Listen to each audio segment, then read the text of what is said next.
Now, Nigeria has recorded 221 new cases of COVID-19 in the country. The latest statistics from the Nigerian Center for Disease Control shows that Nigerians' COVID-19 caseload is now 53,221, out of which 40,281 recovered cases have been discharged, leaving 11,730 active cases.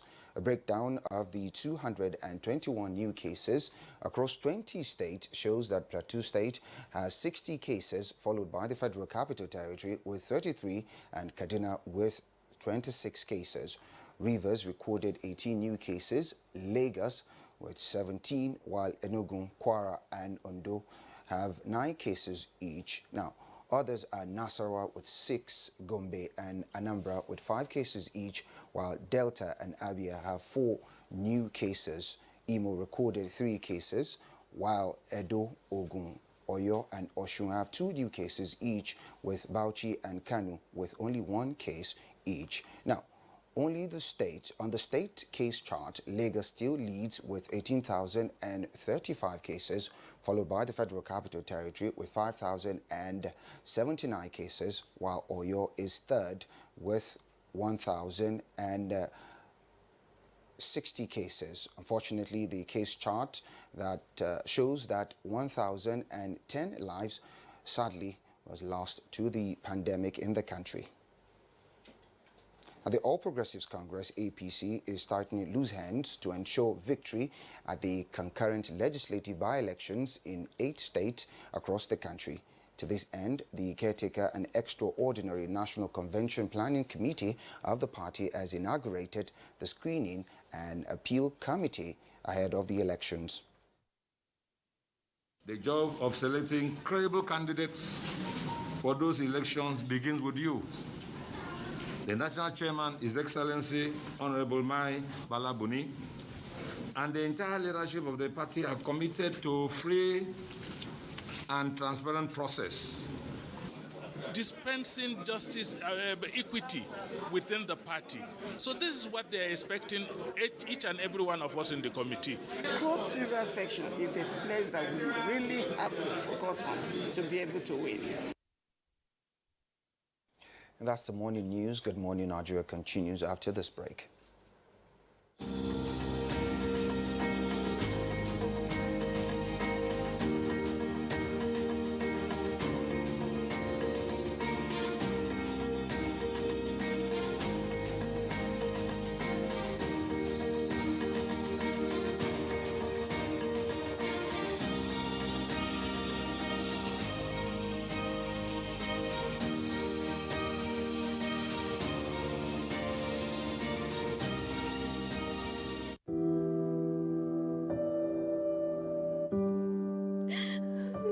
She cries.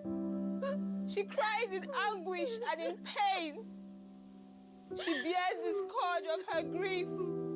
She toils in vain for justice and succumbs to silence. He gloats over his malady. Like a beast, he pounces with no remorse. Her cry means nothing. Her pain feeds her shame. Like an orphan, she's left to grieve in solitude. But no more will she cry in vain. Her adversaries will henceforth bear the brunt of their cruelty. Rape is evil. Rape is a plague, a pandemic of monumental consequences. We must unite and kick it out of our society. Connect with NTA and stand against rape and rapists. This message is brought to you by the Nigerian Television Authority, NTA. You're watching Good Morning Nigeria on the network service of the Nigerian Television Authority. Now it's time for business news. Let's join our correspondent. Global production levels for most commonly consumed staples, wheat, rice, maize, yam, and other staples are near all-time highs, occasioned by the drop in global demand. considering the status of global food supplies. Export restrictions are needless and could affect food security in importing countries. In view of the potential rise in food security during the COVID-19 pandemic, key players are involving ways to sustain agribusiness, markets and food sufficiency, and ultimately food security to avert hunger. We are calling for a sustainable intervention that could last many years. You see, if we make our food reserve as it should be, we should be able to feed our nation for 2-3 years, even when there is war or there is poor harvest. One challenge is flood by building canal drainages to make sure it push out the flood so that it will not come and overcome the crops. And we believe this year farming season will not experience it by the grace of God. In the capital market, activities on the floor of the exchange maintained a positive posture, with investors gaining 20.02 billion naira as all-share index appreciated further by 0.15% to close at 25,330.10 basis points compared to its increase by plus 0.25% previously. Its year-to-date returns currently stands at minus 5.63%. Meanwhile, volume contracted by 28.09% against the previous uptick of plus 0.06%. And the program is Good Morning Nigeria. Next for us here now is newspaper review.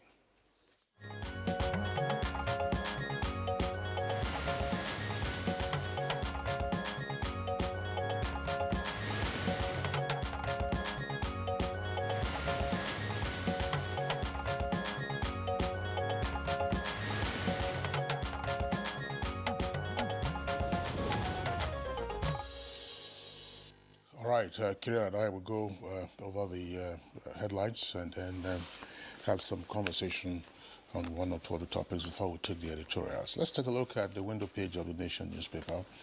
Above the nameplate says NBA 2020 AGC. That is the Nigerian Bar Association Annual General Conference. Details are on page 5. But you have 4 riders to that headline. 24,000 lawyers participating. Buhari on time limit for cases. Buhari on time limit for cases. Ekweremadu knocks e-orders, that's to say executive orders. And Tony Blair joins conference. Details on page 5 as I indicated. AFDB, that's African Development Bank, capital base hits $115 billion, says additional, and mandate for renewal. NBC DG, that's acting DG, broadcasting code not imposed. That's on page 2. And then below that, you have headlines from the Edo and Ondo governorship elections coming up next month in October. Yamo and Shaibu trade blame over gunshot at rally. AIG assures residents of peaceful election. Jagade begins talks with leaders and Makinde leads campaign. Okay, Kekemeke, Olanusi and others to deliver for Akeredolu. We have details on page 27. Southern Kaduna crisis. JNI blames elders and rights groups. We are the bereaved. We can't keep quiet, says Sokapo. That's the Southern Kaduna People's Union. And then below the photograph on the front page there, it says FEC, that's Federal Executive Council, okays forensic auditing for 12,000 NDDC projects. That story continues on page 4. Amotekun won't be under IG, say Akeredolu and Makinde, those governors of Ondo and Oyo states. 183 House members yet to sponsor bill. 183 House members yet to sponsor bill. COVID-19 stories and table you find on page 3 of the paper. Kirian. All right, to the Nigerian Pilot. Newspaper. Buhari proposes 1-year limit for criminal cases. It's on page 9. DSS and IPOB clash. Army places troops on high alert. It's on page 12. Security alert. Are Onaka Council raises alarm, says terrorists in Southwest, says they have entered Niger State and Okeogun. in your state reveals that 500 power bikes, bandits, arms sighted. Wants Southwest residents to get gun licenses for protection. Now, below the photo story, Ondo Governor counters DIG, says governors won't fund community policing. That's on page 5. Post-COVID-19, Zenith Bank, GMD, calls for expansion of non-oil exports and revenue. EFCC and NAF to enhance collaboration against corruption. It's on page 8. Nigeria's negative economic growth not as bad as projected. That's according to the presidency. Also on page 8. Borno government to demolish 1,300 houses in Maiduguri over flooding. So page 6. Federal government approves field forensic auditors for NDDC. Well, we remitted $18 billion since 2004. NLNG tells the Senate. That's on page 5. Yeah. All right, Kieran, let's take a look. There's stories coming out of the Nigerian Bar Association Annual General Conference. It's taking place, of course, in Lagos, but virtually most of the other lawyers are joining from the comfort of their offices or of their homes. President Muhammadu Buhari indicated yesterday that he would see a situation where criminal cases are speeded up in the through the court process, right up from arraignment up to the final arbiter, which is the Supreme Court. And he said, look, we could do this within a time bound, anything from 12 to 15 months or thereabout. I think it's a significant proposition, Kieran, if you ask me, because we have seen instances where cases drag on for a very long time, and despite the introduction of the Administration for Criminal Justice Act, we have seen that this hasn't quite helped. Anti-corruption cases drag on for 10 years or more. And what happens is that at the end of the day, you lose vital witnesses. The judges who are handling the case, sometimes the matters have to start afresh, and you lose vital evidence. And at the end, you hardly ever get the justice that you require, or people even lose interest in what the matter is all about. I'm happy that this is coming from you, as a lawyer, because some of us have made comments on the way and manner cases are handled in Nigeria, delayed taxes, using some technicalities, and to elongate cases that also have been, dispersed in 6 months, lasting years and years and years, and the people even lose interest, as you pointed out, on such cases. But if you can handle such criminal cases within a space of 1 year or 15 months, of course, it will be a healthy development for the legal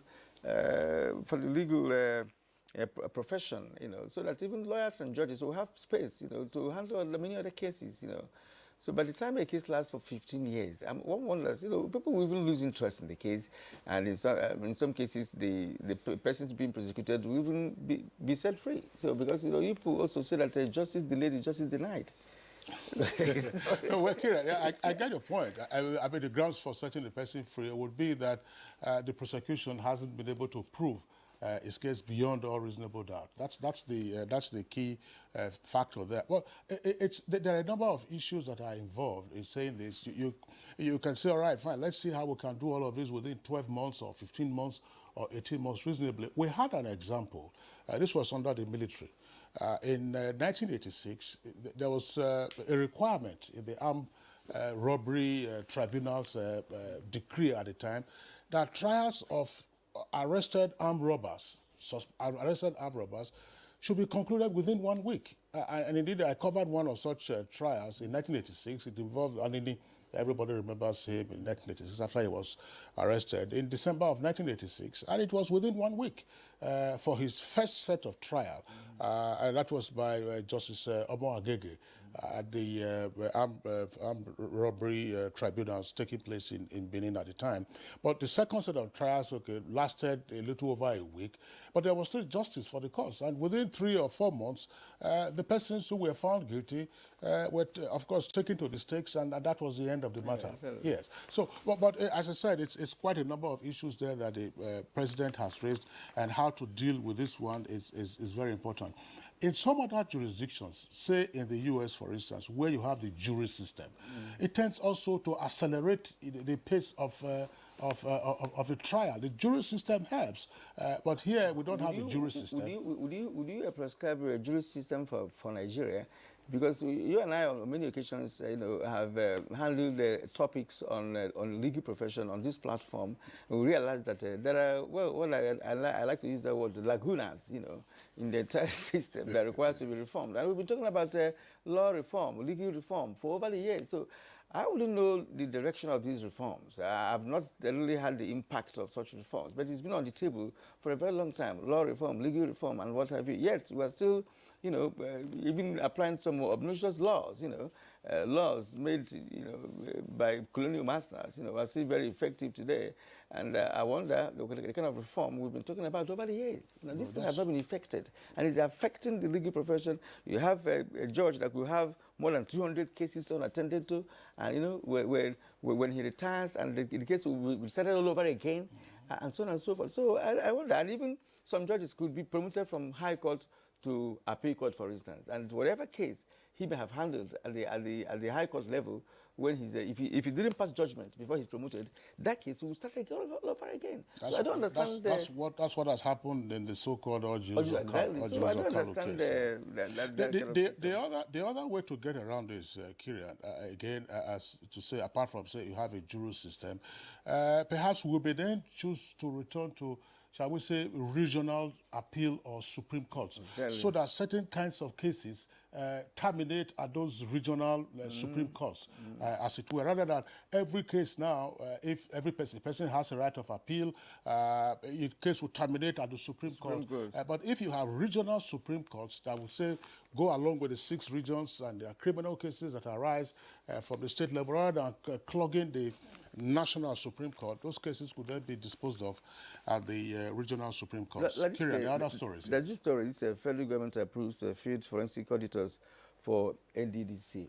You recall that some weeks ago, the Minister of Niger Delta Affairs, had it held at the National Assembly, when a committee actually investigated the activities at the NDDC, right? And the issue of these forensic auditors, came up, right? And of course, from what played out, during that conversation between him and the committee members, it does appear really that government is also taking it seriously, because you need to know NDDC has been there over the years, and they made little or no impact, compared to the kind of amount of money, humongous amount of money that has been spent, on that commission. Use the expression where someone can get a contract of 100 million and use 10 million to do the contract. According to the man who was in the saddle, who had the documentation, he showed it to Nigerians. Look, I've been here, right? And these are documented evidence that I'm talking about. So I think it's a good move by the federal government to approve, these field forensic auditors for NDDC. Kieran, that's a fine point, but in terms of sequencing, the federal government earlier indicated that there was going to be a forensic audit of the NDDC well before the House of Representatives got into their own investigation. I recall we had on Good Morning Nigeria, the Minister of State for Niger Delta Affairs had indicated that they were going to have a number of auditors to be appointed. But of course, when the House then got into what their own activities were with regard to investigating the goings on at NDDC, the executive branch had then not appointed the auditors. What the House was doing is not the equivalent of a forensic audit, as it were, just general, but of course some good revelations have also emerged from all of that. The forensic audit will get into the details of what transpired, the monies that went to whom and for what, whether justified, that if there are queries to be raised, you raise those queries, and if there are reforms to be made, you also indicate that. But it is scandalous, typical of the way we sometimes run our agencies, and which of course also explains why the NDDC has been a low or poor performing intervention agency. 12,000 projects. It's mind-boggling. Most of these projects, most of them were either not executed or halfway executed. That's right. In other words, abandoned along the line. Yet the entire money meant for such contracts have been fully paid. So that is the implication. I mean, that's the situation. And when the minister was saying, look, we know the persons who are involved in this contract, even members of the National Assembly are involved in this contract. And when the doubts came, the next day, he wrote up names. He wrote up names with evidence and, of course, documentations and all of that. So, I mean, it's a sorry situation for that very commission. I hope that things will be done to turn things around for that commission to really see how Niger Delta area can be properly developed. Okay, Kieran, I think virtually those are the headlines. We already discussed this on Monday or Tuesday, I think. Amotekun wouldn't be under IG.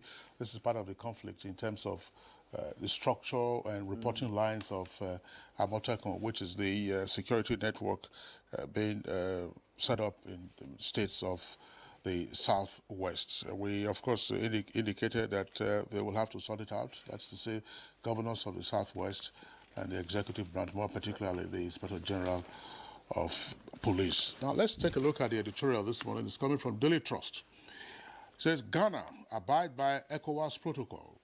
Details of the editorial are on page 18 of the Daily Trust. It says, the federal government last week threatened to sue the Ghanaian government at the Community Court of Justice of ECOWAS if the country was found to have breached the sub-region's protocol of free movement of people from member states. Now, the editorial also indicates that the Ghanaian Ministry of Trade had rejected claims of unfair treatment of Nigerian traders during the enforcement of the Ghana Investment Promotion Council regulations, saying that traders must pay the required taxes and other fees imposed on them, which is $1 million minimum foreign equity. And the registration fee, of course, is 31,500 cedis.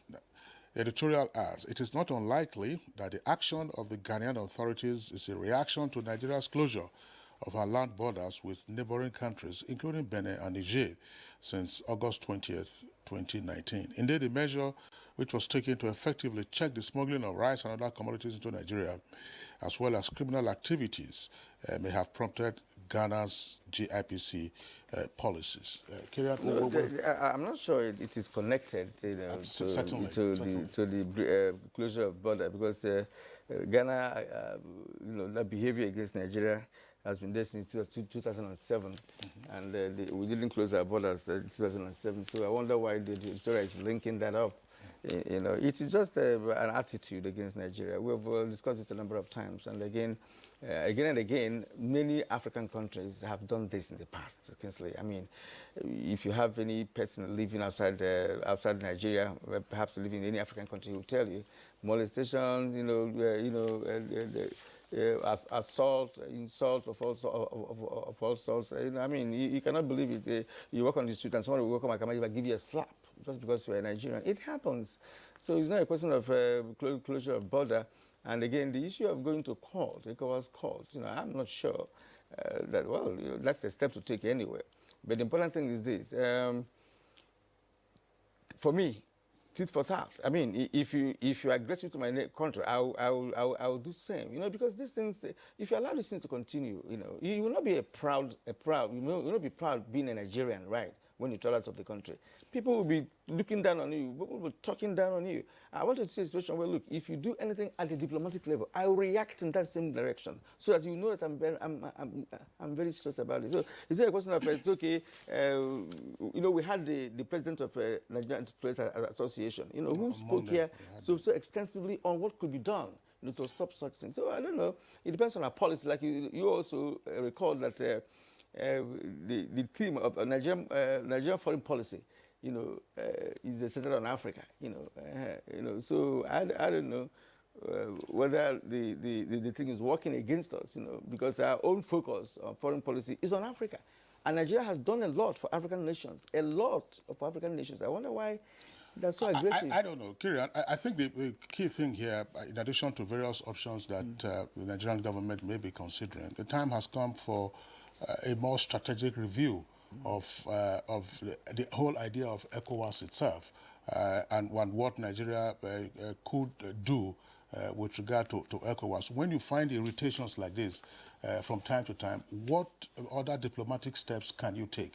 Nigeria is the biggest funder of ECOWAS in the first instance, and there are indications that in most cases, even Nigerian employees in the ECOWAS Secretariat do not fare very well relative to nationals of other ECOWAS member countries. So what is the big stick that Nigeria has that Nigeria can wield at any point in time? And what happens? If indeed you are a big brother, yes, you are a big brother. If you sneeze, others should cut code in the first instance. Exactly, and that sneeze is what we need to do at this point, so that they can catch cold. We don't have, the government doesn't have corona, so the government can sneeze and they will catch cold.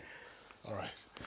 All right, so that does it for us in this part review segment. We'll take a short break now. When we return, we'll get into taking a look at the experiences of persons who have survived coronavirus in Nigeria. A new edition of TV Guide is out, featuring great personalities from all walks of life. Expository interview with a young TV presenter who shows passion on what she does, Morayo Afolabi Brown of TVC. Pick a copy of this compendium of mind-blowing stories and get abreast with issues as regards media convergence, leadership, health, star profiles, star programs, fashion, sports, human angle stories, and lots more. Meet some media professionals within our space who have paid their dues in no small ways. TV Guide, very incisive, very educative and compelling. Grab a copy at the vendor near you or NTA stations nationwide. TV Guide, your indispensable companion.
NTA TV College Jos, an affiliate of Ahmadu Bello University Zaria, is currently admitting students for its ordinary diploma programs in television journalism, television production, and television engineering. Interested candidates are advised to obtain relevant information concerning eligibility at our website at www.ntatvc.edu.ng or marketing department of any NTA station nationwide. For further information, contact Assistant Director, Marketing, NTA TV College Jos on 0803-314-4383 or the Academic Office of the College on 0806-980-9807. Announcer, Registrar.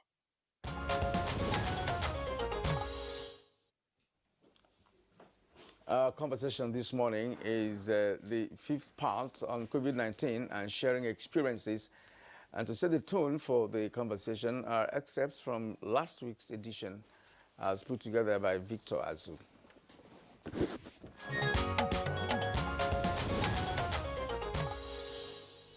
I had this tickle in the throat, and I thought it was on a Friday, a working day, and I thought I had maybe a sore throat or something coming, or a cold. So I got some throat lozenges, which I started to take. But that evening, I had some symptoms. When I got home in the evening, I felt a shiver, inside your bone that you get like when you have malaria or something.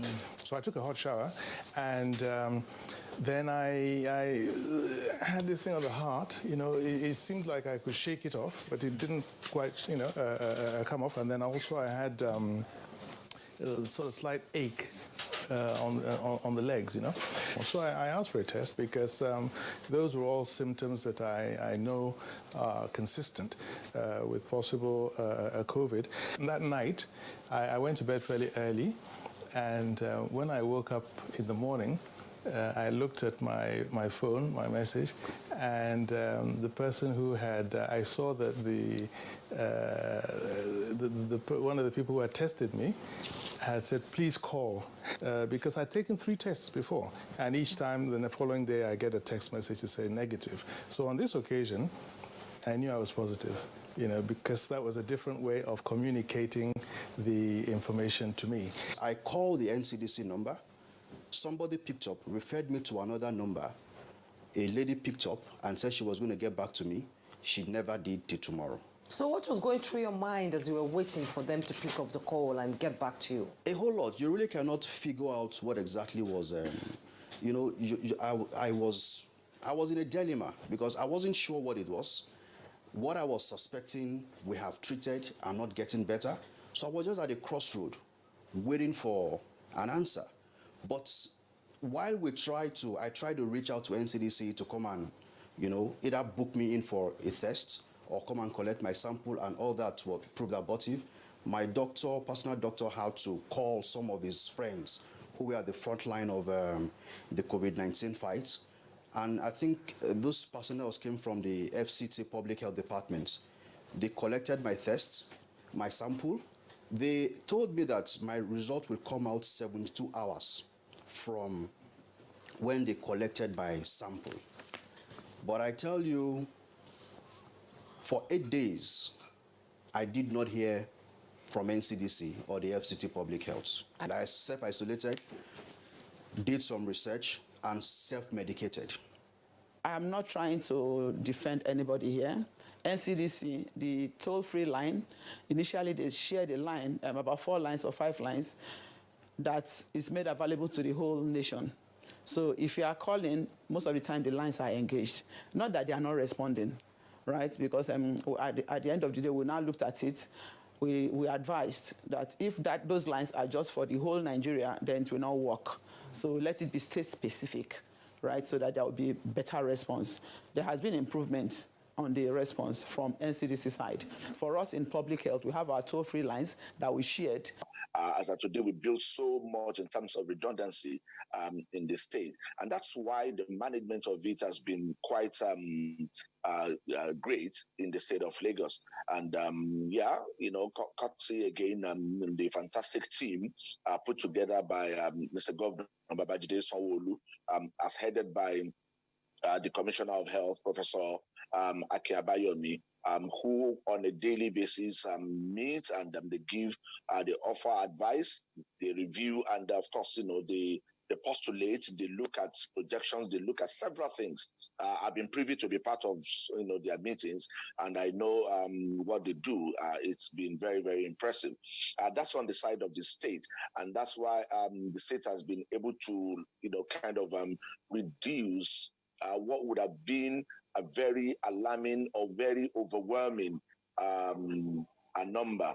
I tested 5 times positive before having the 2 negatives.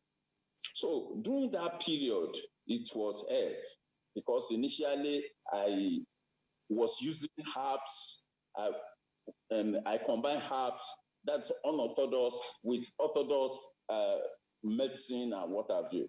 So I will have to steam different types of herbs in the morning and combine it with all the drugs they gave me the medical team gave to me. So when it got to that certain stage, they said, okay, I should have to drop all the herbs. Apart from steaming the herbs, I also took about 10 types of herbs. So that thing really could not really, it really affected my immunity. So they said I should drop it. And by the time I drop it, so I started taking the orthodox drugs, combine it with bitter cola and orogbo and atari. So, and when they came for the 6th one, in fact, I was very happy. And the last one came 48, 72 hours later. And I also tested negative.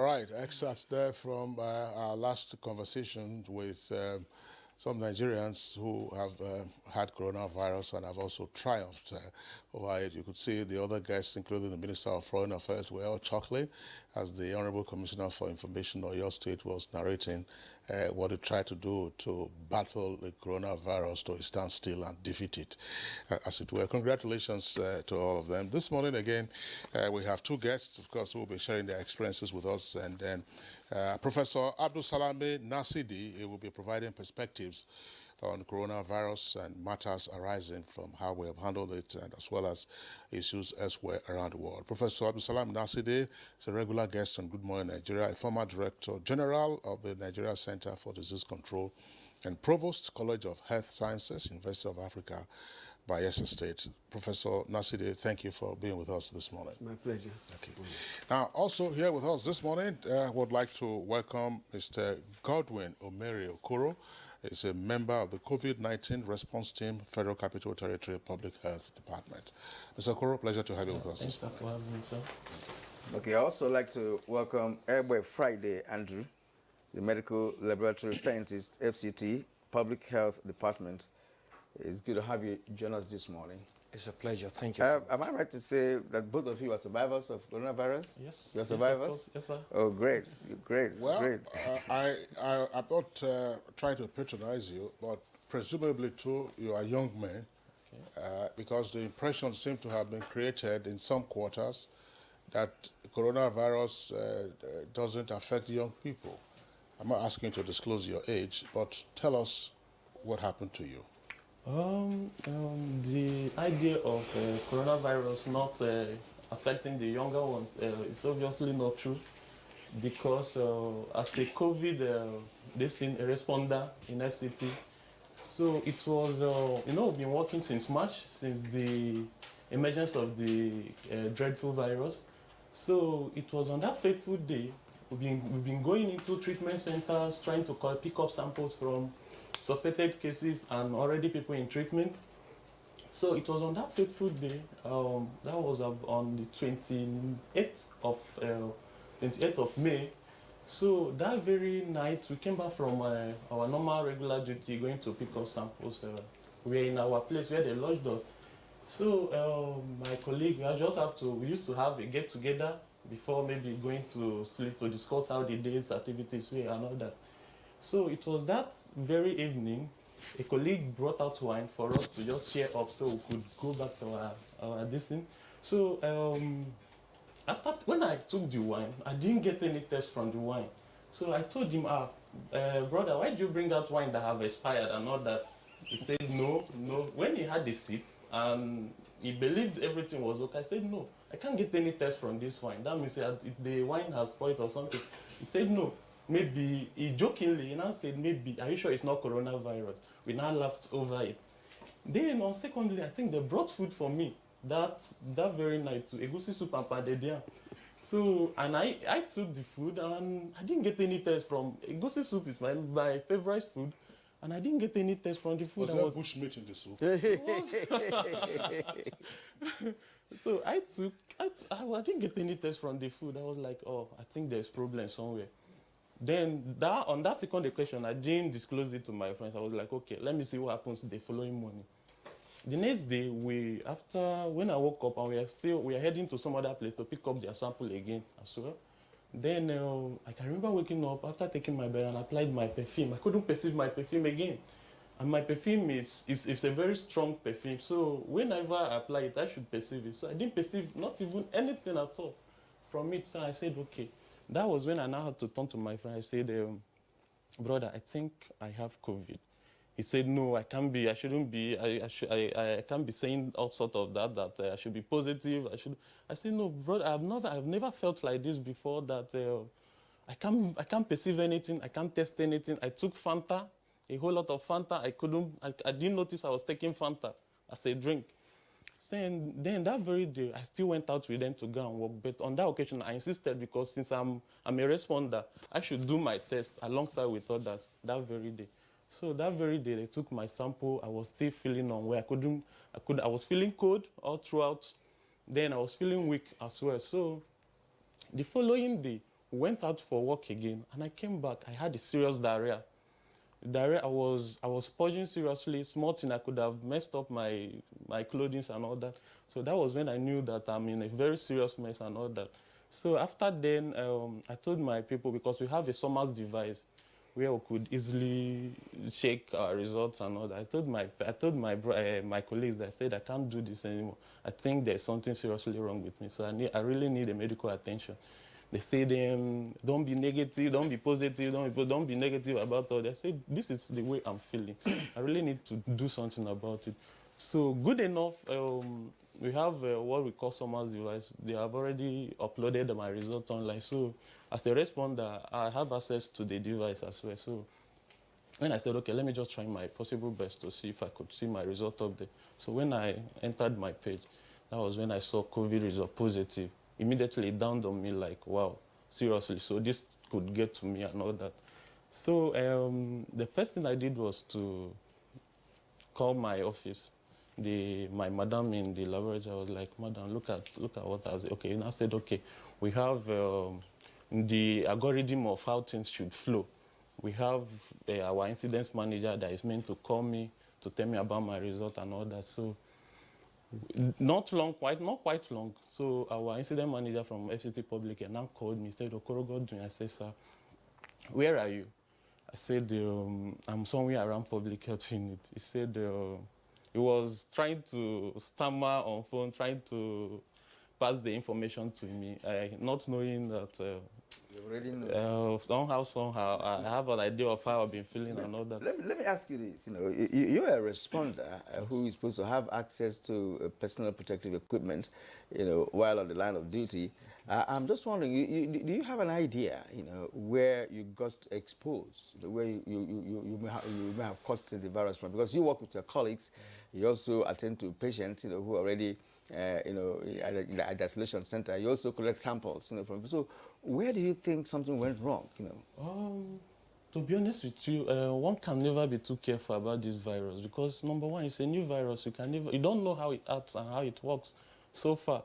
So what actually happened to me, I can't trace it to anywhere. But I know it was in line of duty that I got it from, because then those periods we are going to the communities. You have to cancel we are going to the communities, different communities in FCT, within FCT, to go and pick up their samples. So we also enter treatment centers to go and pick up those for follow-up. You have your face mask and the yes, gloves. We have face masks, we have our everything, protective wears and all that. So that's what I say. One can never be too careful, and tracing it back, honestly, I can't really pinpoint the actual place I got it from. Okay, Godwin, thanks. Let's also bring in Friday Egbe, who's a medical laboratory scientist in the Public Health Department of the Federal Capital Territory. Tell us your story. Thank you so much. It's a surprising thing to talk about most of the time, and you can't pinpoint, just like my colleague said, you can't pinpoint where you actually get the virus from. I'm a member of the team also. I'm equally a staff of the department, public health department, where other people have to join us to work. And I've been active in the field also. Sometimes I smile when I want to recall what actually happened because I can't pinpoint exactly where you get it. There's something about this virus that is unique. Just like they say novel, it's unique. You will not say, I got it from here. Because right from March, when we started, we're among the first few that started going around Abuja, different houses, different homes, to pick samples. And just on a Tuesday, we finished from the field, I discovered that my nostrils were blocked. That was my experience. After my colleagues on, I now began to say, wow, now that my nostrils are blocked, what is happening? Because I've never had such an experience before. If I have blocked nostrils, it always used to be one of it, and after a few minutes or a few days, it will go. But this one, it refused to go. So went to the field as usual, and then talked to my colleague. I said, this is where I'm feeling. Can you take my sample alongside our client? When we finish one client in one of the household in Asokoro, I have to sit down and take my sample also. And we're waiting for the result. After like 2 days, I was disturbed. I keep calling to find out what is happening. I need to get my result. I'm not fine. Then The third day, after that experience of blocked nostrils, I discovered that I can no longer more smell. Someone came to, a vendor came to our site to say, I have perfume, very strong perfume from Italian perfumes. So I said, okay, can you let me see how it smells? Put it on my hands, put it on my nose. Well, asking me, how is it? I say it's fine, but inside me, I know that I can't feel it. I can't feel anything. I can't feel anything. So I can't smell it. I say it's fine, it's fine. So are you not buying? I say I will buy it when I come back. So when I went in, I discovered that there's something wrong. There's something wrong. But that's one thing that is unique about the COVID virus. You will lose smell, you lost taste. Just like he said, I lost taste equally. Those are the other one. But I was strong. I was not weak. I was actually strong. I was fine. Then when the result came through my state epidemiologist, Dr. John, who now called and said, Friday, the result you've been waiting for is out. I said, Madam, is it positive? She paused for a little bit, said, yes, it's positive. I said, I have been expecting that. Because from all what I have perceived, or all what I have that is wrong, that is experienced within me, the result may definitely come out positive.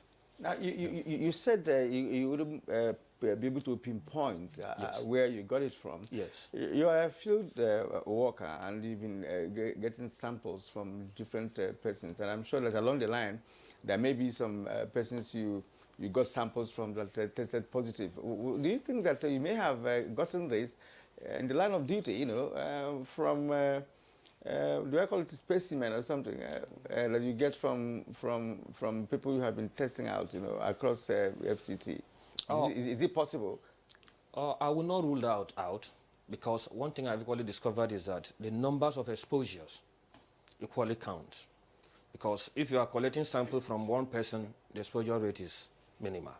But when you are now collecting from a number of 30, 50, 100 in a day, and you're moving from one, and daily, monthly, you will actually get it. Because I started by March, and I tested positive June 11th.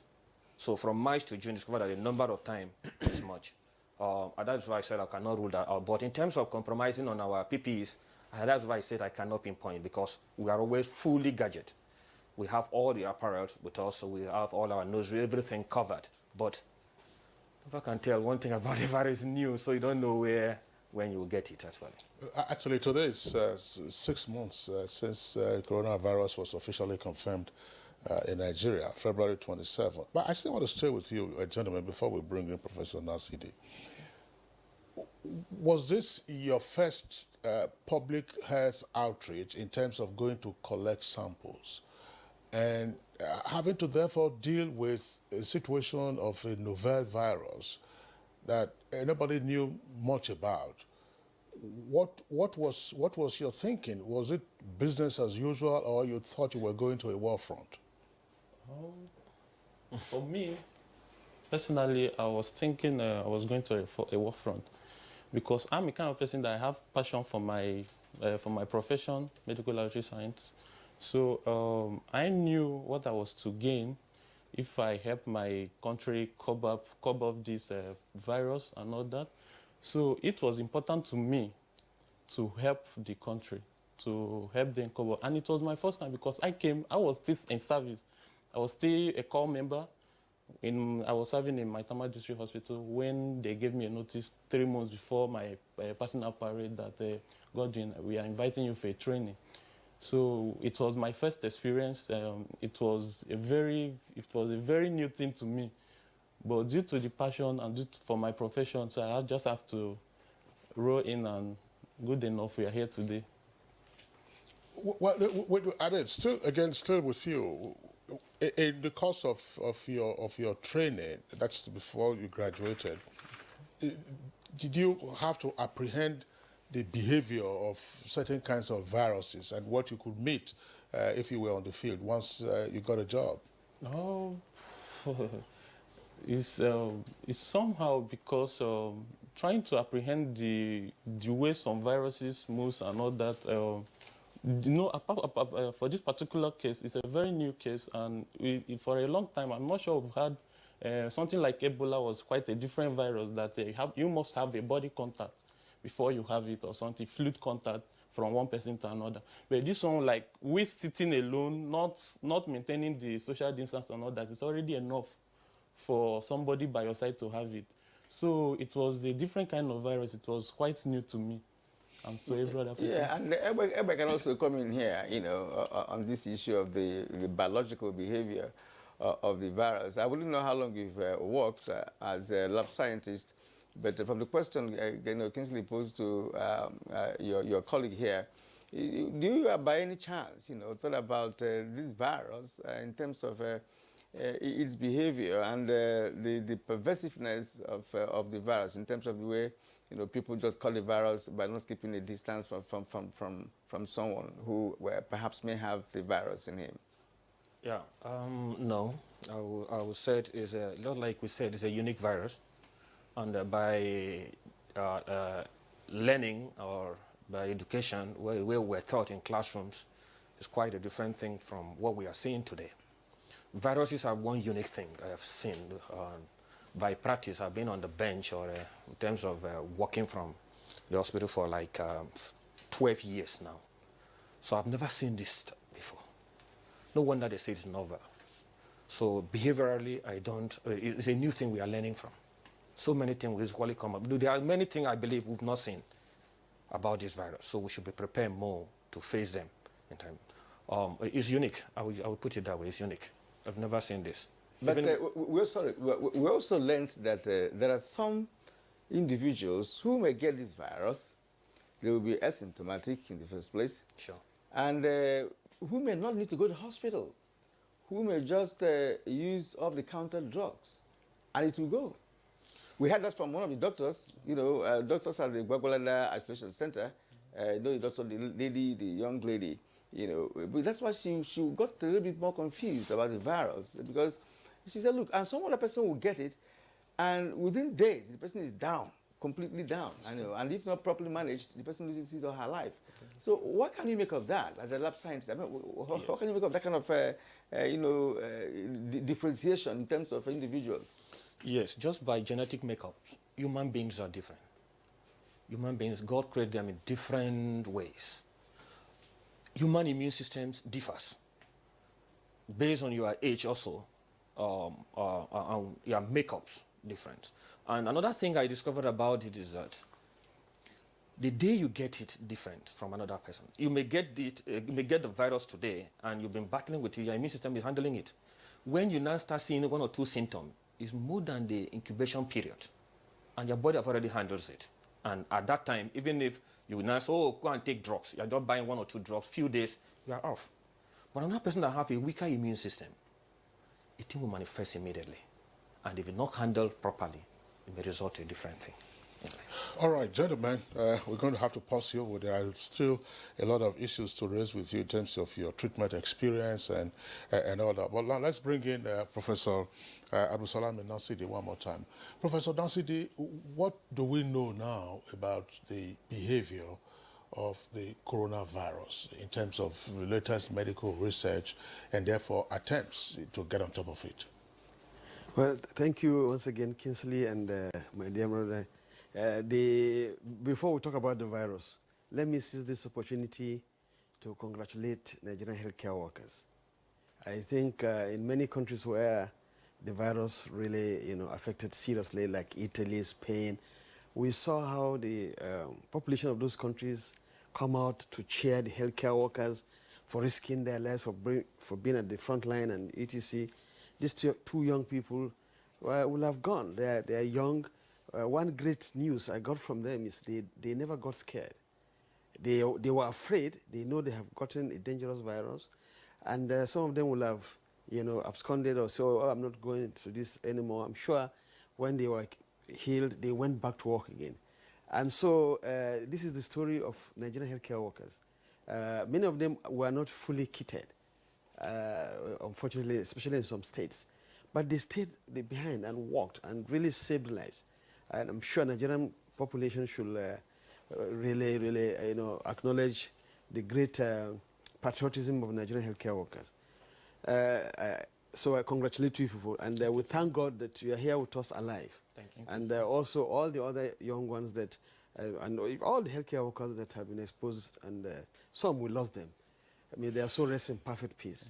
Now on the virus, as they both rightly said, Had it been we knew much about this virus, we wouldn't have been here, discussing it like this, and also the world wouldn't have been scared.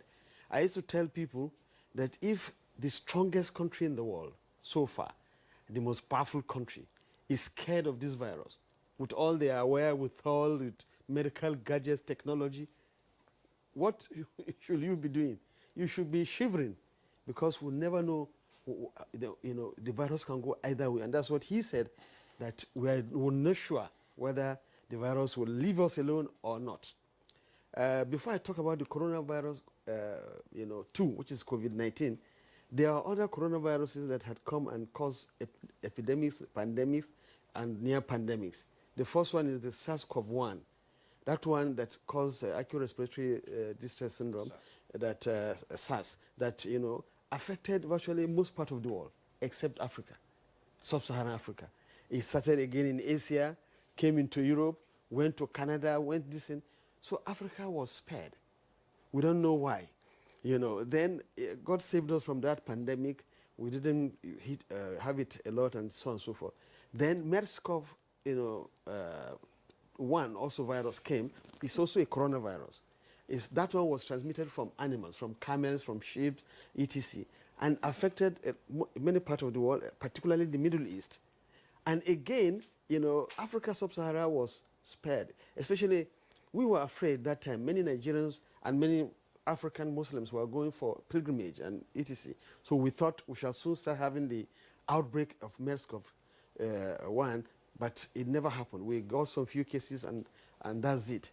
So now we are dealing with the virus that, the topmost virologists in the world call it novel virus. It's a novel virus because it has characteristics that these other ones don't have. And what they are saying now, and the major point we should have raised was, and you keep asking them, how did you acquire it? Before we had additional knowledge about the virus, the initial impression was that, the virus is spread through droplets.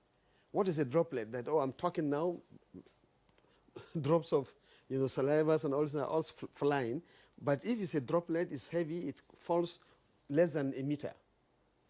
Then all of a sudden, some scientists, even both in Africa and everywhere, now found out that the virus is aerosolized. So it can fly in the air further than we're thinking.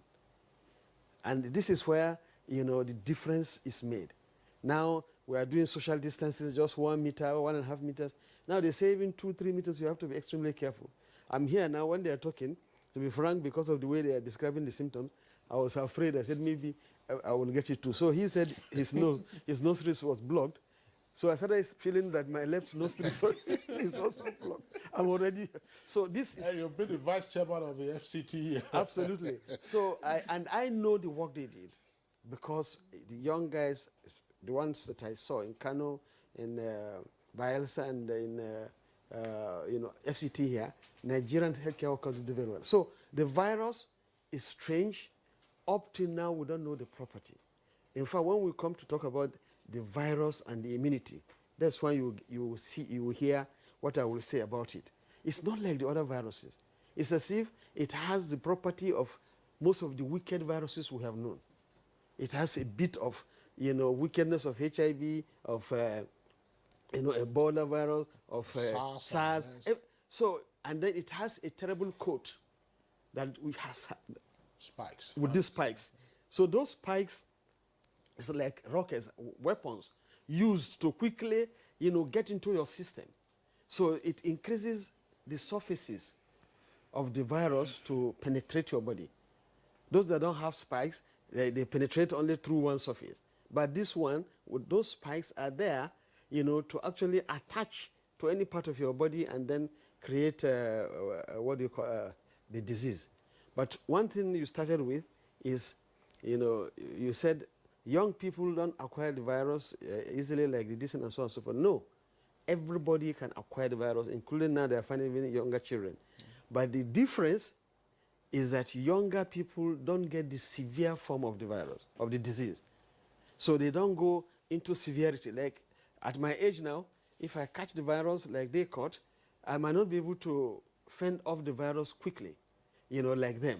So the chance that they will get severe format is less than if I can have it, or anybody older than me. So then the last point of the virus is that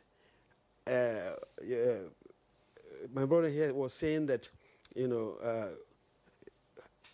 what happens that you have the disease, how do you feel? And what can the virus do with it? Because it's like snake bites someone. And if you know it's a poisonous snake and there is no antivenom, you will be feeling, snake have bitten me 3 times. So I know the type of feeling. You will just be feeling that death is coming. Very soon I will die, except you have that antivenom. So the same thing with this virus. What people are seeing now is that the virus can go and be in a state of latency. That means lying low in your body, and you might not have symptoms, but all of a sudden, it can spike, some severe activities. And people can die within 24, 48 hours.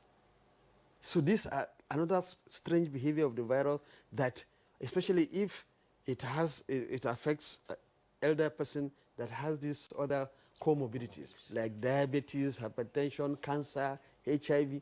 So these are the other things that, is making people to be afraid that the virus is not predictable.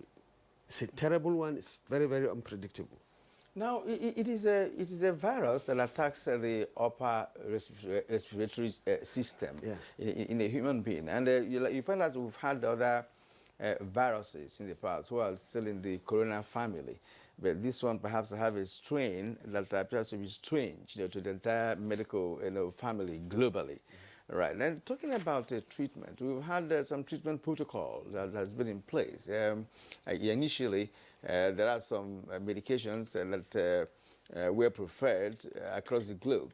Even one of them, hydroxychloroquine, and others. Right. What should be the best approach in terms of the treatment? Because it does not have a particular medication that can pull it out. So the protocol being applied now, is it the best option, to take? Because one, I don't know whether people respond to medication, the same kind of medication, for instance, the medication used for airway may not be used for our friend here. Does it apply that way, or should there be a central kind of medical approach for this virus? What do you think? Thank you. First and foremost, you said the virus affects upper and lower respiratory tract. You are right, but not only. It enters the body through these routes, or through your eye, the mouth, but they end up in the upper and lower respiratory tract, where they multiply more, because they have the cells that can get them attached quickly. So that is one. But the virus is now seen to be affecting virtually all the organs when it's consolidated in the body. So it causes pan-organ, failure. So this is the fear.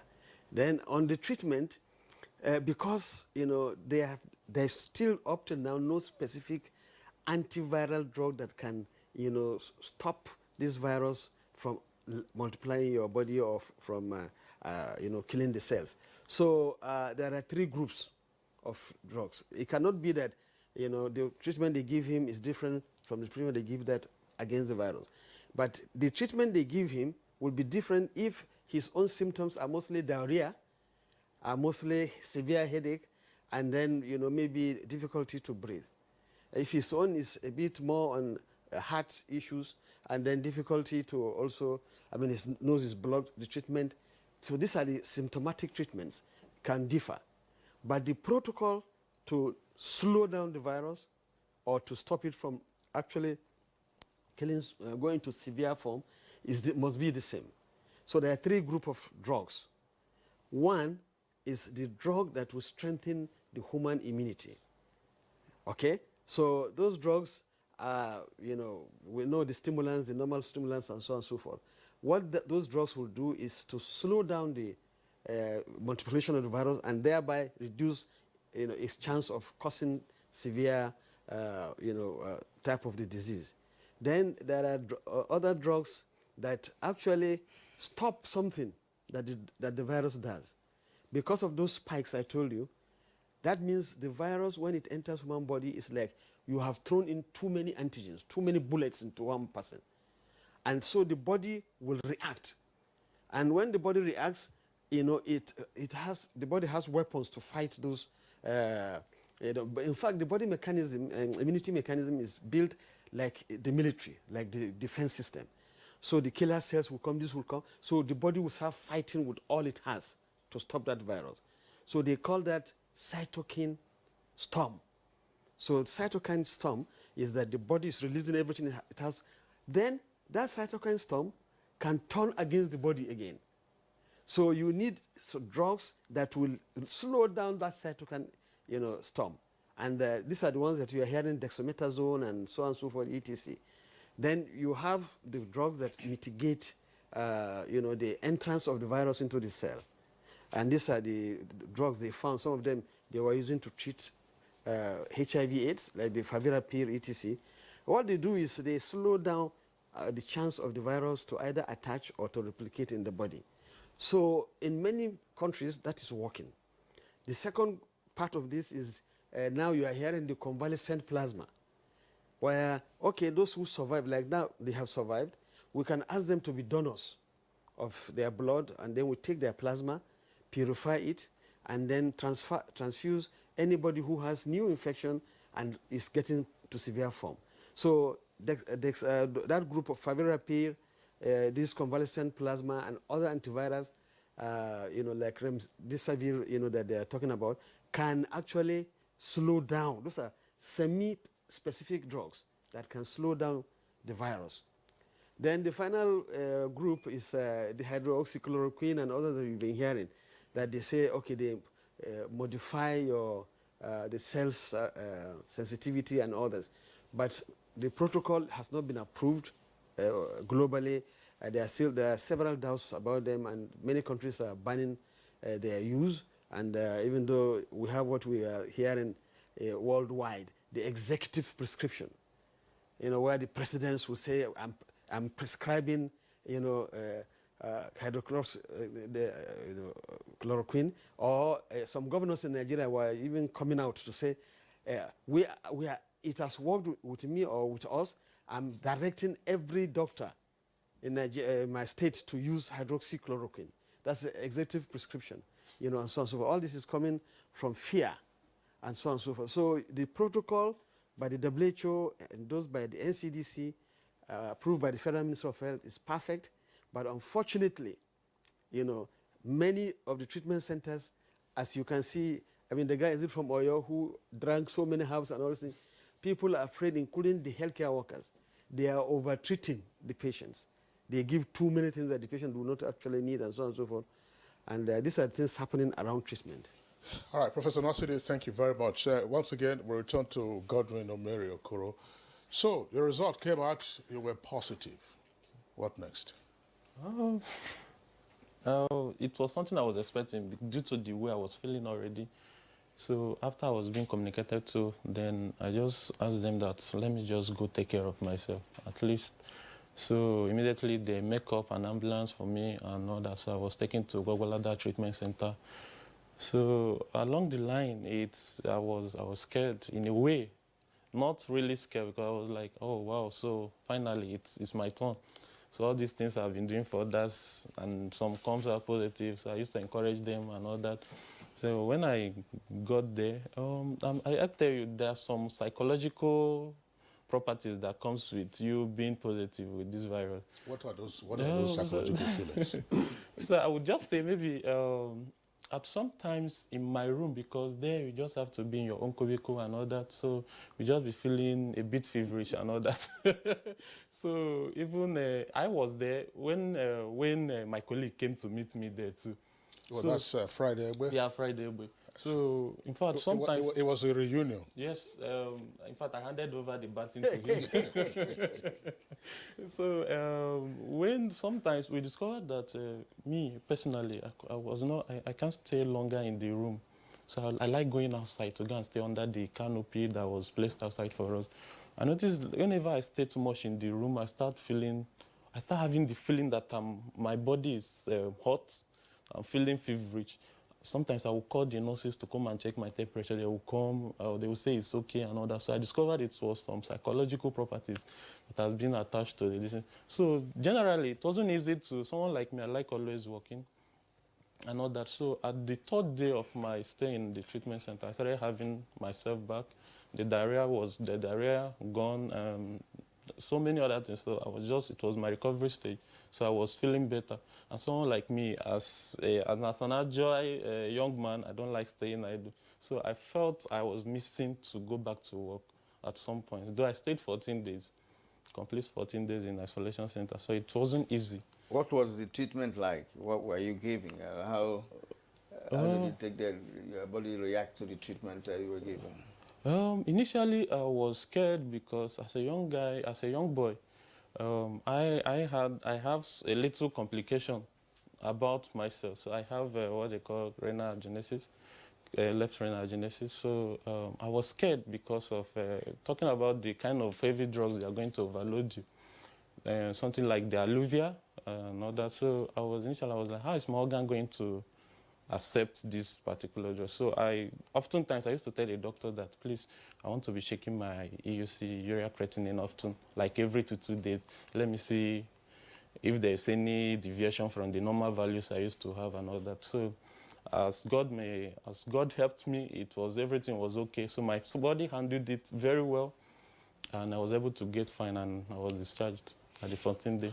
Well, that's a point you've raised here, Kirian. If you recall, in all these conversations, indeed, we also had specialists come on Good Morning Nigeria some months ago to say that there are some patients with specific conditions that will require specialist attention. You didn't get a specialist, or because you had your own medical laboratory background that you knew that there were certain vitals you needed to watch out for. Did you have a specialist also help moderate whatever you got? Okay, yeah, because from our forms, before you do the testing, they are meant to take your vital informations. So on that form, there are spaces for, do you have any illness you've been managing previously or you're currently managing? So it's from there the doctor will pick up on how to formulate your medication for you. That's fantastic. Okay, well, tell us, after you contracted the virus, and what next? There's one unique experience, the psychological aspect of it. Because the one thing is doing a test for somebody, and another thing is when you yourself is involved. Because, just like my colleague said, we've been doing for people. Now it is my own turn. There was one experience I got that it was so funny. I shedded tears. Because when you now see yourself inside an ambulance, blowing the siren, just to clear, we are going. And I begin to ask myself, is it me that is helping people, that is now being carried? So that experience was somehow unique. That was when I called my family, and I said, well, because my wife wasn't aware that I tested positive. So I now told her, so well, my result is out. My result is positive. Now I am going to the treatment center. Just be strong for me. That was with the psychological aspect of it that handles. When we got to Gwagwalada, I haven't to go to Gwagwalada. Did she cry when you were telling her this? She cried a lot. Maybe you are believing now I'm going to lose my husband and an early marriage. So it was even lucky. You didn't pass that on to her. No. Yes. Why was she tested? Was there yes. She tested twice and negative. But what helped us was that they gave us an accommodation. We were hosted in a hotel, which I don't have contact with them, because if not, my 2 kids would have been involved also. So I was cut off from them. Highest would do Skype, through WhatsApp, calls, and be calling the family to be once in a while, just, oh, how are you? Very far. And I would just go. Just like the medical staff, Kirian, at the Gwagwalada Treatment Center, I recall Dr. Vivian, we had interactions with her, and at one point, for some 6 weeks or more, they hadn't left where they were quartered, to interact with their families. Please continue with your story. Yeah. So when I got there, the ambulance dropped. We waited for some protocol to come in, because I need to register you and the rest. And ended. I landed, came out. They gave me my room and other few things. But there's something unique in Gwagwalada. That's one thing I know. I believe that protocol should be all other centers. there is a point of entry test they do for you. As you enter, they do some investigations, which happens to be some EUC, it's electrolyte urine creatinine, your liver function test, your serology test has to do with other STIs, they do those tests. Then they now know the baseline where you're operating from. So you now enter based on your symptoms. You explain, like, I didn't have diarrhea. My major points were loss of smell and blockage of my nostrils. Those are major points. So when I entered and I gave my drugs, I didn't take some particular drugs. So when I asked why, he didn't give me aloe vera. Why? Because me, I wanted to get out of that soon. So, but he didn't give me some particular drugs. I was asking Dr. Tahir, I said, Doctor, what happened now? Is it that you hate me? So he said, he laughed. He would just come and say, okay, let's boss. He would play a lot. And that was unique about him. So nice, man. So he now said, no, Friday, you will not take this one. And I asked why. He said, based on this. And I discovered that it was like that for some particular person. There's some person that needed oxygen. I don't need oxygen because I don't have those symptoms. You're like Prof said.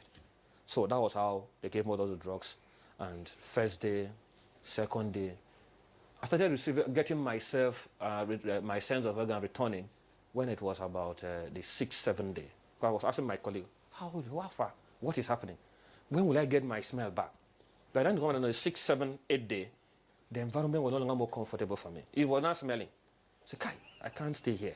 So I would then leave, go outside the environment, because it's the way Guagualada is designed. You can go and receive natural air and natural light. So I find myself there most of the time. But when it is evening, I will just go in, sleep. Next morning, I will run back, do my small exercise, walk around, then return back there and be sitting down there until my 12th day. Then I was now released. But at the end of the day, I discovered that it was like a reunion. Just like you said, the handover is kettled to me. So this is my boiler, I'm going. Yeah, I say bye-bye. Then most of the people that I help, I pick sample from, I saw them. Then I said, Friday, what are you doing here? I said, sir, I am here too. So, but they were nice. That was when I discovered that whatever you need to do in life, do it with the whole of your heart. Because the same people, if I was wicked to them, it would have been a very good opportunity to speak with them. There, I received some gifts. So one big man here gave me very good clothing. So take Friday, thank you. If this is the only way I will say thank you. Even in isolation center. The other one gave me, from people with other food, with chicken on this one, KFC. I said take. So I was just like a king, enjoying. But it was a good one, because in the evening we'll come out, discuss. It takes you away from the psychology aspect of it, because that is what kills. Sorry, for those who have been through this, it's a bit curious, because you were saying, look, you were asking yourself, am I the one in an ambulance? We had videos circulating of persons resisting being taken in an ambulance. There were 2 or 3 of them one of them, the officers were requesting for a rope to tie the fellow and get him into the ambulance. The impression created is that an isolation center, typical isolation center in those days when you used to have infectious diseases, and it's almost like a prison. Is it the case that once you are in the isolation center, at least depending on the severity of the infection, that inpatients can interact amongst themselves? There's no risk of transmission again, or since they're already down, so you can't go below down level. I will use this opportunity to plead with Nigerians. If you are infected, don't resist going to isolation center. The aim is to help you, not to present you. The only the unique thing about it is that everything is provided for you. All what you need to carry your bag and 1 or 2 clothes down there. Food is given to you free. Drugs are given to you free. You can interact. One aspect about interaction is that now let me put it like a scenario of being soldiers. We are all soldiers in one battle. So we sit down to plan and share experience. All of us have the virus. We are in this environment together. So all what will give you instruction is that put on your face masks and nose masks, and you can interact. In fact, we sit down, like I said, we go out of the environment, the rooms they gave us, go to an open field, some distance, just like Prof is sitting, Kingsley is sitting, and you are sitting. We sit down and we discuss. We gist about Nigeria. We discuss about the viruses. You go online and you see what's happening in the news, channels are going round, all videos, this one, to listen to what is happening. And there are televisions for you to watch. So it's not a prison, because that is one thing. People think, I am being restricted. The only thing is that I'm not allowed to go out for the safety of their brother. That is just one thing I've discovered about that place. It's unique. It's not a prison. So when I see some video, I saw those videos too, but I don't know how authentic they are. But I can't see because when you're now racist, and it's all has to do with understanding. So if you understand and you know that isolation center is even good for you because of your child, because of your friend, because of your parent, then I will gladly go. Like in FCT, we have a very superb ambulance system. When it just comes, okay, they will even ask you, where do you want us to carry you? Like me, that was the question they put to me, not because I was a member, but I've seen it with all other people. Some person will tell you, don't come with ambulance in my house. We say, okay, where do you want us to carry you? Can you drive and wait in so place, or choose a place you want us to come? We'll just go there. Like me, I was just looking at it, so that will not cause scenario. I asked the ambulance, before public health, I will be at the filling station. Can you come and carry me from there? So that other people will not know that, oh, what is happening? So I will not discourage people. Then the ambulance came. I just walked in. Off we have. Are you worried about stigma? They say, see that man, see that Friday. That is the one they are taking now. It's just because of understanding. And not about, to me, I was not bothered about stigma because that is my profession and I love it. As today, I'm still working. When I return back, we return back to work. I just, after this, I'm returning back to go to the field. So people don't have that understanding. So that, and there's one thing that comes with an organization. When one person is down, there is that psychological effect on other people. That was why I said, can you come carry me behind so that I don't discourage others? Because that morale will be down. So, yeah. In fact, the whole of that day, a lot of people said, no. Why not we take in solidarity to him? Let's just wait a little bit. And it will distort work for that day. So that was why I just went down. And off we have gone. Not because of stigma. All right, Friday Web, thank you. Very, very interesting story there. And, your attitude to work, gentlemen, is to be commended and deeply appreciated. We know that this is being replicated in different parts of the country by the health workers who are ensuring that the rest of us stay safe and stay well. All right, it's Good Morning Nigeria live on the network service of the NTA. We're taking a short break now. When we return, we'll continue with the conversation. We also take comments from you, viewers. As a strong immune system increases the chances of victims surviving COVID-19, a corruption-free society creates opportunities for citizens to thrive and prosper. Build your immunity. Stop corruption now. Report all acts of corruption to ICPC on this toll-free number 0800 22 55 4272. This message is brought to you by ICPC and NTA.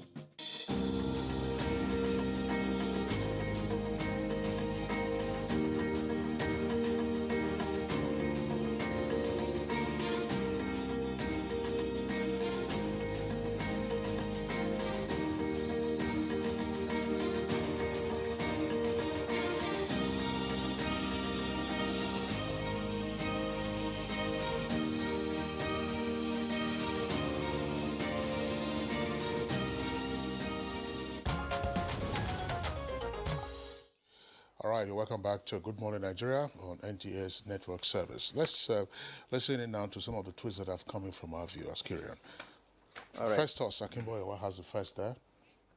Yes, he says the stories of COVID-19 survivors who have been in medically induced coma while relying on ventilators to breathe would be more convincing.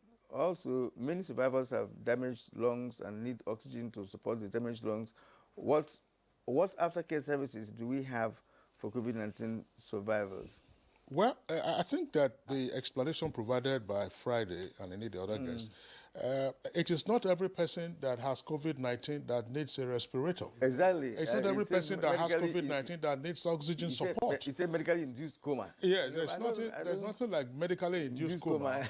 Friday, is there medically induced coma for treatment of COVID-19? These are the frontline health workers. And these are some of the issues we're talking about. What people think about misconception about what is happening. Yes. should say that you must have that oxygen supply in your system. Those are severe and cases. And he's saying, what aftercare services? What kind of aftercare services are you talking? Somebody is healthy already. I'm back negative, to work. You're negative. So, and you're back to work and you're asking about and Friday says, look, after this program, I'm back to the front line. All right, Chris Simeon, the testimonies given by the survivors serve as a litmus test that coronavirus 19 is real. So don't ignore the safety protocols and guidelines. Stick to them and be safe. Now, Jones Ferrari, I was infected with COVID-19 and isolated myself. I started staying out late nights and I woke up late to avoid contact with my kids. I washed my dish after eating and I caused disharmony between me and my wife so that I didn't have contact with her. Now I am free. But he didn't tell us how he got free anyway. I mean, this that's why. Yeah, because you can't just do all of that and you became free. Were you treated? It is possible that maybe his own immune system assisted him in overcoming the virus, but he didn't run any tests to confirm that indeed he was free. Exactly. Yes, or perhaps he had been in contact. These are some of the points we need to clarify. If you've been in contact with somebody who has the virus, you are requested to self-isolate for some 2 weeks. Probably that's what happened in his own case, Kirian. Francis Obi, COVID-19 is real, and I want Nigerians to please maintain all the instructions of NCDC because 2 people I know contracted it. First, Kimboewa, why survivors of COVID-19 should be celebrated? The surge in misleading and unsubstantiated medical advice for the disease in our country is worrisome, as it can put the lives of many Nigerians at serious risk. NCDC must do more to protect us from the false and harmful information. Titus Mondenok, COVID-19 is real, and humanity ought to understand to live with it. It is not a death sentence. Don't stigmatize and don't discriminate against those who have contracted it. Follow the protocols and seek advice from relevant health authorities. We will surely overcome this pandemic. Dele Jack Solomon, more people who contracted and survived coronavirus are reporting experiencing symptoms of depression and anxiety than before. Could it be from having COVID-19, being exposed to the virus, or simply living through a pandemic being asymptomatic disrupts the feeling of being safe?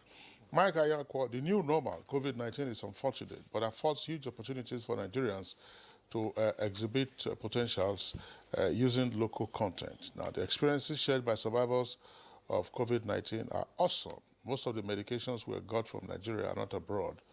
Good news.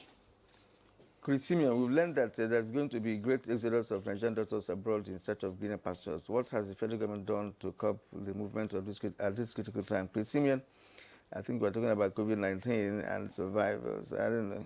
Yeah, well, that's another topical issue as well. I think we take Comrade Ongala, Kieran. He said, what is the difference between COVID-19 and other viruses like Ebola, HIV, and Lassa fever? They all have vaccines or drugs, while COVID-19 is yet to have a vaccine, yet people are cured. There is no vaccine for HIV. Yeah. Hello, Alpha C. Aside appearing on the studio to share experiences as it concerns the coronavirus survivors, they should be bold enough to show video clips and pictures of their time at isolation centers as it's obtained in the Western world in order to convince people the more. I don't agree with this law, Alpha C, that we have to show you the video clips of people in an isolation center in order to convince you that they were there. Of what necessity is that? Absolutely. I mean, you want to see people in the hospital? All right. Is it just because we have coronavirus? People have been in the hospital for years. So does it mean you have to go from ward to ward and begin to show people to convince you that they are sick? That's not necessary. It's not fiction. We've had high-profile individuals who have appeared on Good Morning Nigeria to share their experiences. These persons include state governors, deputy governors, ministers, and then, of course, the Comptroller General of Immigration was also here, professors in the universities. And these are medical personnel. So what is the fiction? It is not fiction. And this is part of the narrative out there where people, some persons try to cast doubt on whether or not coronavirus exists. Some of the obituaries that you have read are also not pieces of fiction. If they were pieces of fiction, I'm sure those persons would be alive today. Or they will show you the corpse of the person in the mortuary before you don't agree the person died. That's right. All right. The first Akeboewa says, sad that many Nigerians are still not taking the right precautions to protect themselves and their families from COVID-19 because the bad information about the disease outweighs the good information in our country. This must change. Mutana Farouk, the experiences shared by the survivors of COVID-19 can help to restore hope of survival in the mindset of those who are still battling with the viral disease. However, I hope people wouldn't take it as a form of relief to neglect the preventive protocols.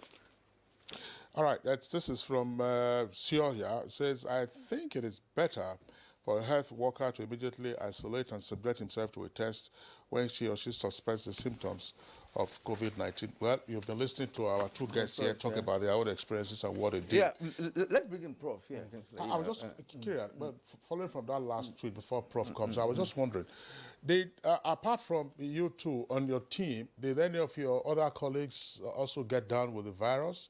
Yes. And they all recovered? All recovered. Congratulations. Okay, it means that you people got this from the field. Absolutely. That's exactly what it means. Because when you do your sampling, you still have to bring it out, okay, before you begin to cover it up and things like that. So perhaps if you do that, take a sample from someone who is positive, you wouldn't know the person is positive, right? And anything can happen along the line. And the more people you take samples from, the more likely you get exposed. You're exposed to it. Yes, Prof. This virus doesn't seem to be a virus that will leave the world very soon. Going by the data we have globally, that it may last longer. What should be the measures to put in place? Because the situation may arise, where it may now become a common ailment, like we have normal cough or normal catarrh and what have you. Because a time might come when the treatment protocol could now be so simple that anybody can as well go over the counter, get some drugs and take. But from all indications, I'm not sure all the drugs being used presently are prescription drugs. Some of them are off-the-counter drugs, right? So now, what would be, how would you reason this, futuristically?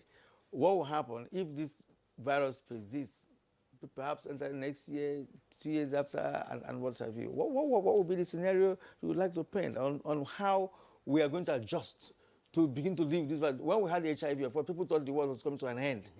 Today, people don't talk more about HIV. It is still there, but no vaccine and all that. But now people don't talk about HIV anymore. We're not talking about coronavirus after the Ebola saga. Well, thank you, Kieran. That is the question the whole world is asking.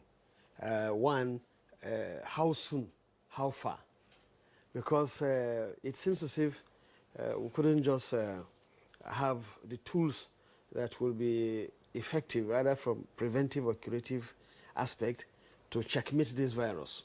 So everything that is being used so far is to mitigate the impact of the virus on the human being, to reduce how many people it could kill, and then also to reduce how many people it could incapacitate. So unfortunately, no vaccine, as you rightly said, but the vaccines are now being tested. So before we have that, the most powerful tool we are going to have to now be categorical on our projections or predictions will be the vaccine. But unfortunately, the vaccines that are so far being tested, all of them, no one can come and say, oh yeah, this is it will work and give 100% guarantee, and I will give the reason. Not because they are bad.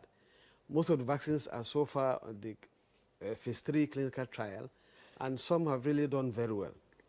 So what we are left with, I think is the most powerful weapon, is this social distances, this non-pharmaceutical, ingredients of our fight. And unfortunately, here in Nigeria, we're seeing more and more complacency. And that is where, if you don't comply, then the period of which you're going to have this virus among you will be longer.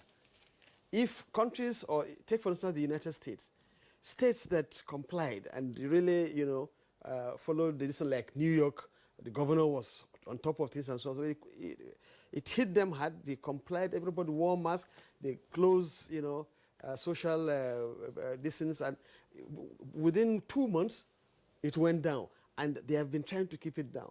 States that were taking it for granted, oh, don't worry, they don't use masks, they went to the beaches and so on and so forth. When it came, it hit them so bad, like Florida, etc. It's now going in Texas and Houston. Then take some other countries that are like our countries. Yesterday, India had 74,000 cases in one day.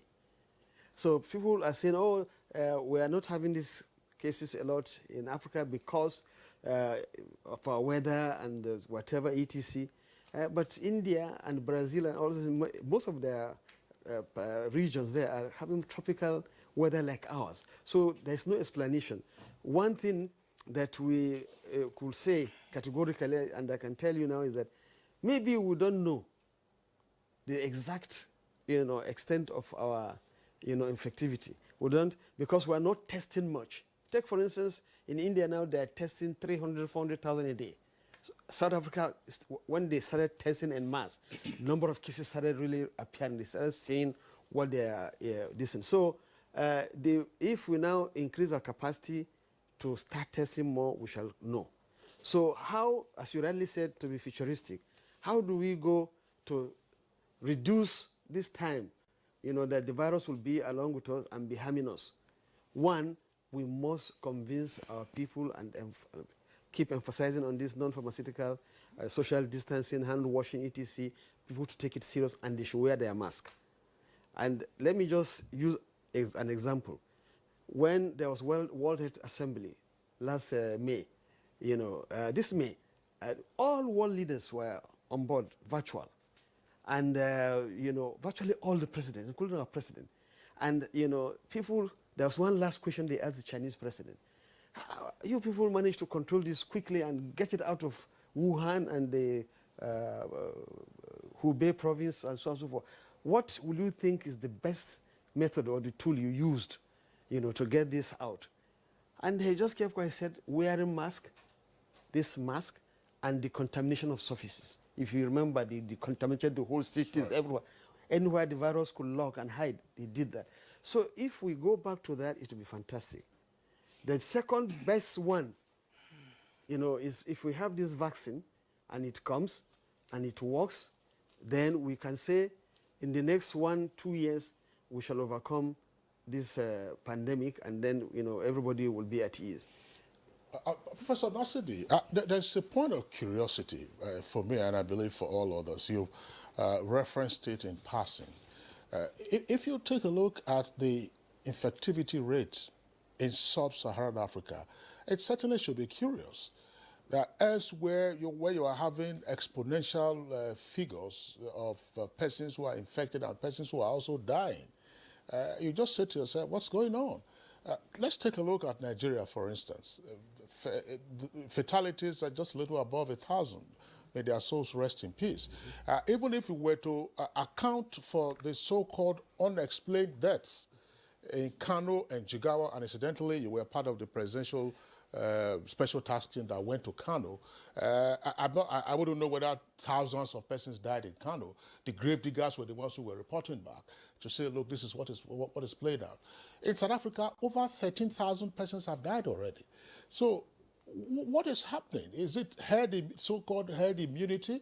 Because if persons are dropping dead, I mean, obviously it will be there, that people are dropping dead. How do we explain what's happening, in sub-Saharan Africa versus a place like Brazil, for instance, or even in the U.S., where no fewer than 180,000 persons have died from coronavirus? I think the question is very apt, because how about the 50-something cases, right? Yes. With over 39,000 recovered, yes. Just about a little bit above 1,000. So does it mean that we are managing this? What's happening? What can we speculate? Well, at the beginning of the outbreak, when most African countries, were reporting the cases, there's a country that didn't report cases or a case. So they met, I think, the Minister of Health, and they asked him, well, how come if we don't have any case and all of a sudden, then he smiled. We are not testing.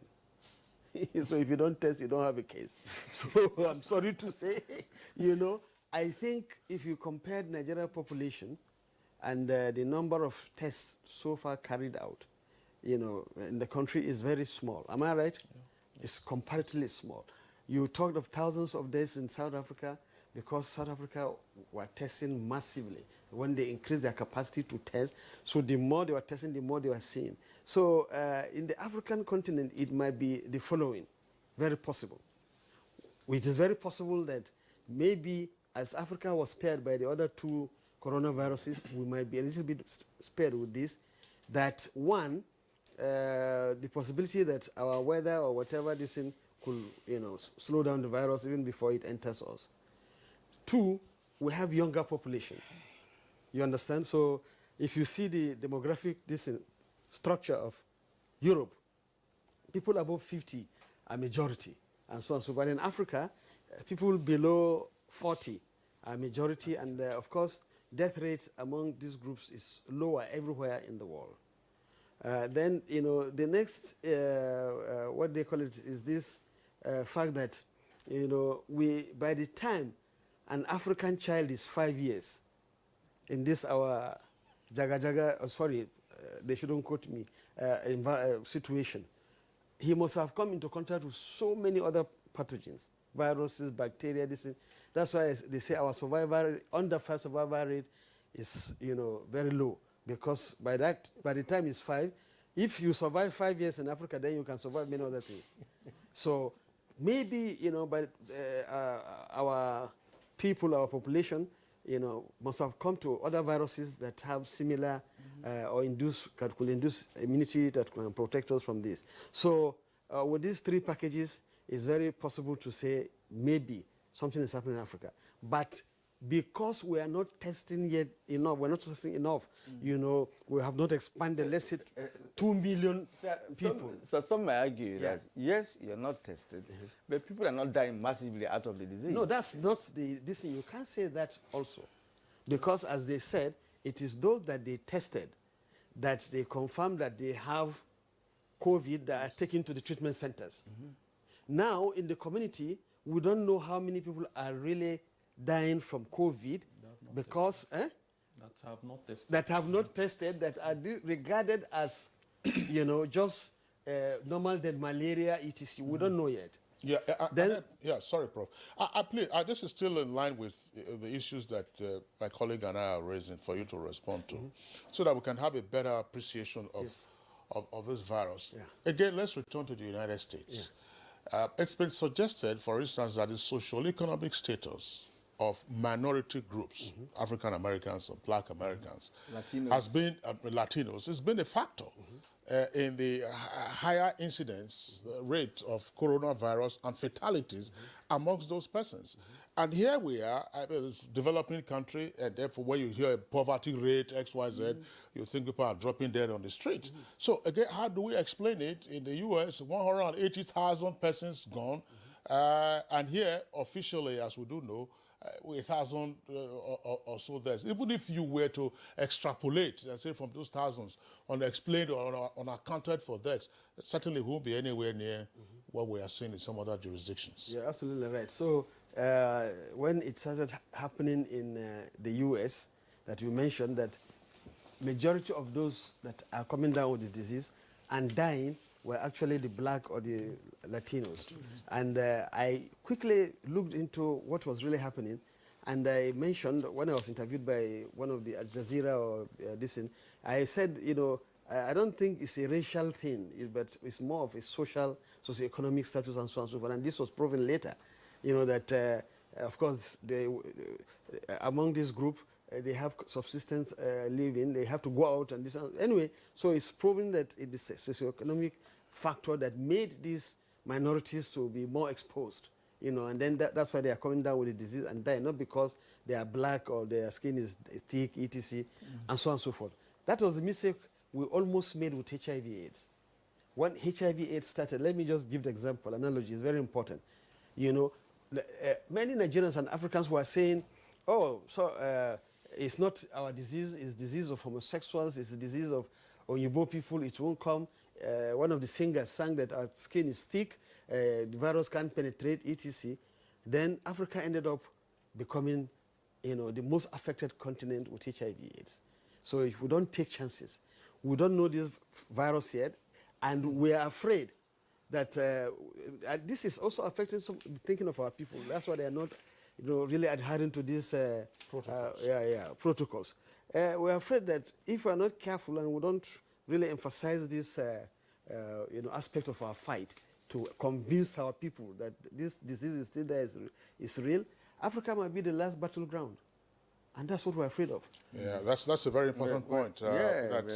Africa, we have to be careful so that we don't become the last battleground of COVID-19.